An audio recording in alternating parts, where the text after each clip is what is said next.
The next law is the law of awareness. This law simply says that you must know yourself in order to grow yourself. No one can produce great things who is not thoroughly sincere in dealing with himself. James Russell Lowell. I guess what I would say is when I think about the law of awareness, and it's T.D. Jakes that actually got me familiar with this expression. You ever seen someone, let's say they're coming in the church and they're walking like they're $1 million, right? And you look at their outfit and you're like, okay. And you're wondering, this person is completely unaware that maybe they have tissue on their shoe or the tag is still on their dress. And you want to say that all they needed was a mirror or a friend. Or they needed to just pause and look at themselves more deeply so that they would be aware of how they were looking and just how the outfit was hanging. So I always love that expression that in life, sometimes we don't get all the benefits that we need because we don't use all the resources that are available for us. So this particular law says in knowing yourself, you've got to know the starting point. Max Dupree says the most important start for a leader is to assess reality. There's a book that I actually teach on called Putting Your Dreams to the Test. And it's a set of 10 questions that if you have a dream, it helps you to kind of validate. And one of the questions is about, are you standing on a firm understanding of current reality? So if you want to market a new product, do you know the situation of the market of that family, of products? Who are your competitors? Who are the suppliers? What are the demand trends? Do you have a complete understanding of where you are now? Because it's very difficult to get where you want to go if you don't first really know where you are. Now, a lot of people, it's kind of proven that when we do self-assessments and versus how if you do a 360-degree feedback, you've got how your manager sees you, how your colleagues measure you. There's a phenomenon that says that generally we score ourselves higher. And it's simply because we're evaluating ourselves on our intent. We know what we meant to do, but we don't necessarily know our impact. And others are measuring us on impact. And that's where building your self-awareness. So some of the actions around that really require that you sit down and say, okay, so I'll give you some very quick things you can do around building that awareness. But once you have the awareness, you don't carry it around in a bag and say, I'm aware. I know my psychometric score. I know I'm ENTJ, and I know I'm my DISC. I'm a dominant and influencer, and I know my values. I know my values inventory. You don't carry it around in a suitcase. The key for awareness is to, one, accept. So you understand, and then you accept. And then you assess and say, so what might I need to change? I love the analogy as well with, so the certain ways to build your awareness is by doing, if you're in a leadership role, 360-degree feedback.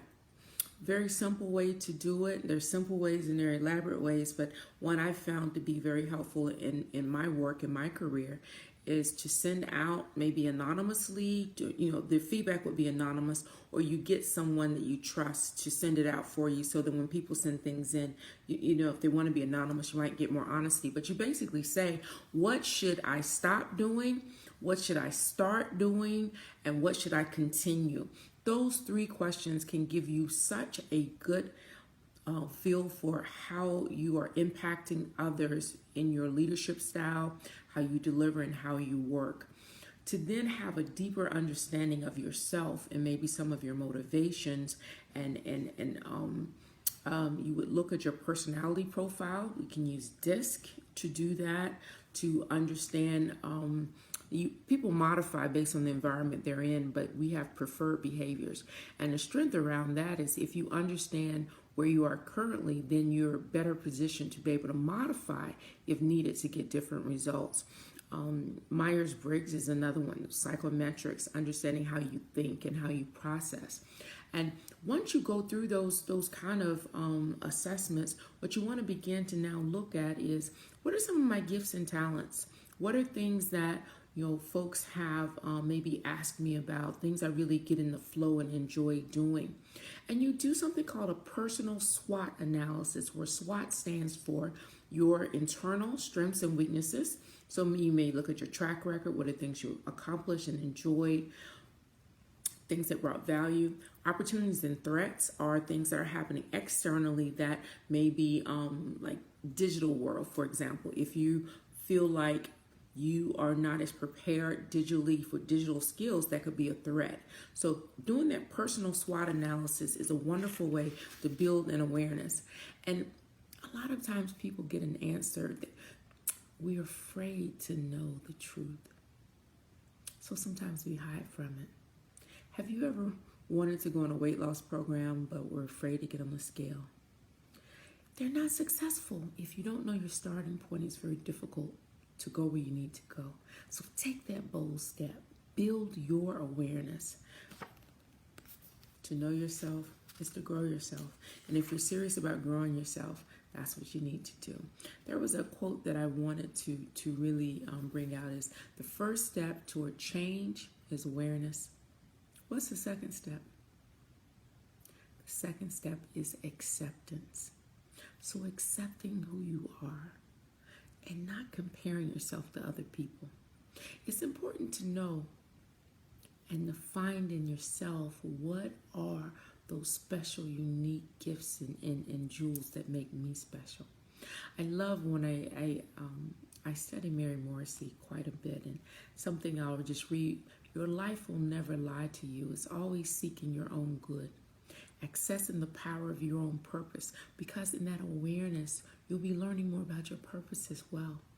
Your own purpose is the practice of listening to what your life is saying to you. Gratitude is on the same vibration as abundance. And why does that matter? When you are becoming aware, be grateful for those gifts that you have. Comparison is the thief of all joy. Express gratitude for what you've already expressed and experienced and what has already come into your life. Once you get on that vibration of expressing gratitude, it's a door opener to more abundance coming into your life. So when you're on that change journey, don't be afraid to know the truth. You need to know if you're in a pit, know the pit, and then know when you break through the ground, how high you're going to go up above the ground. Don't be afraid to know your starting point so that you can chart your course. To know yourself is to grow yourself. So get knowing. And listen to the extra podcast on shining light in your blind spot. John Maxwell does a great job. Thank you.